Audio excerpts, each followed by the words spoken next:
Chapter 8. Cleo pushed past Evan and Artie and boosted herself onto the windowsill. "Where are you going?" Evan said. He glanced nervously at the narrow ledge. "Cunningham is on the third floor." "The best way to figure out who stole the Musgrave's Moonstone is to find who tried to drop a giant chandelier on our heads," Cleo said. "We need to chase this clue while the trail is still hot." "Hot," Artie said. "I like that." Cleo shimmied out onto the ledge. "Let's go." Artie scooped Watson under one arm. "Shall I go next?" "I'm going last," Evan said. Artie climbed onto the ledge and edged out. Evan looked down. It was a long drop to the ground below. Evan worried about his parents. How would they feel if he just disappeared?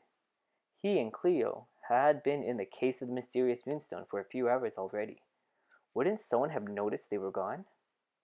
He must have missed math class and trombone lessons by now. He knew if they didn't solve the crime and find some special key, they'd be trapped in this book forever. But falling from a second ledge seemed much, much worse. Then he thought about Miss Hilliard. She was trapped in the book too. He needed to help her.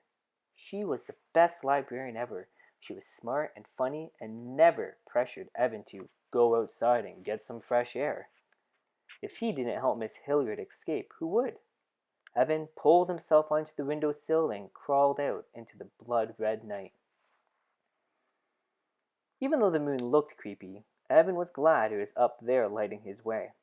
He crawled along the ledge behind Cleo and Artie. His heart thumped in his chest. His fingers curled tight around a gargoyle head. "1 inch at a time," he whispered to himself. "1 inch at a time."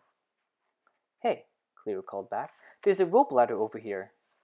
"Does it go up or down?" Artie asked, shifting Watson on to his other arm. "Both," she said. "It's hanging from a third-floor window and reaches to the ground." Evan crept over to have a look. 2 thick ropes dangled down the length of the house. Wooden rungs stretched between them, spaced about a foot apart. "We have no way of knowing which way our mystery person went," Artie said. Watson woofed. "Not so fast," Evan said. "Look there. Another clue." On the end of one of the rungs, a small piece of white fabric flapped in the breeze. It must have torn off that mysterious person's clothing when he or she was trying to escape.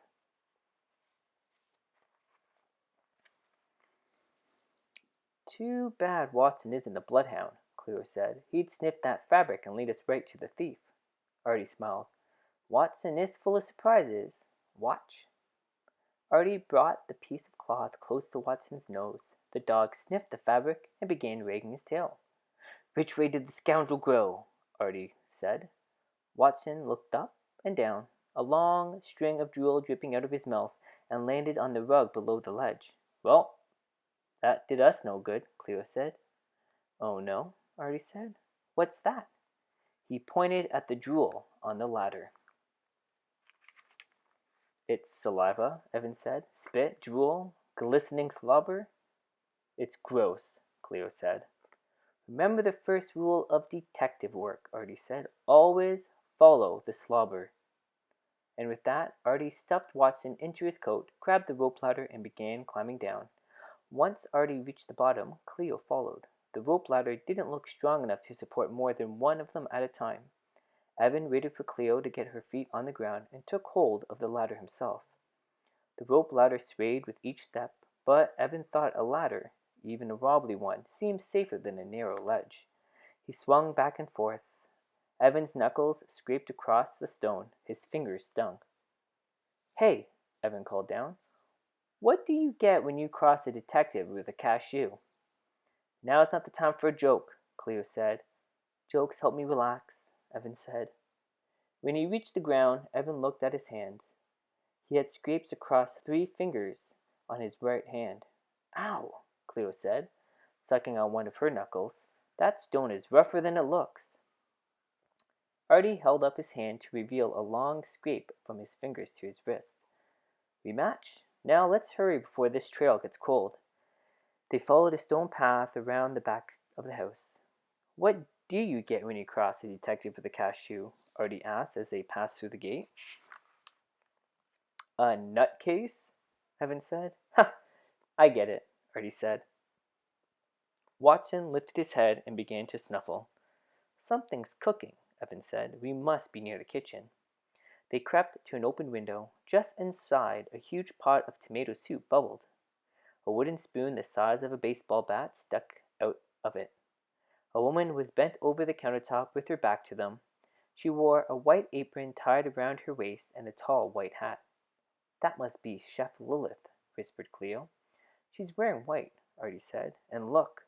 He pointed to her apron. The corner was torn off. Just like the strip of cloth we found, Evan said. Cleo began climbing through the window. Well, that solves it, she said. But Evan noticed something else. Her shoes had the pointiest toes and the highest heels he had ever seen. Wait, he whispered. He tried to grab Cleo, but she was a soccer goalie fast. Cleo scurried through the open window, marched across the kitchen, and cleared her throat. You're under arrest, Chef Lilith. Drop your tomato and turn around. The woman slowly turned. It was their mean librarian, Miss Crowley, and she wasn't holding a tomato. She was holding a knife.